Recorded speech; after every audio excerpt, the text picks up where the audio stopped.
How to enable Face ID on Robinhood app.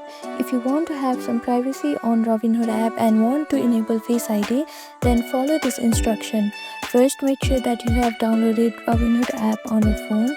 After that, simply find that Robinhood app. Here I have this app on my home screen. Simply tap on this app until you see these different options.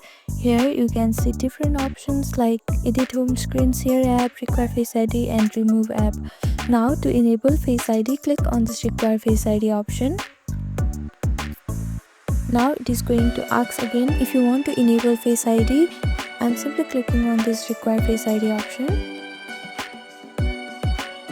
Now after the confirmation, your Face ID will be enabled. If you open this app, then first it will confirm your Face ID, then only open this app.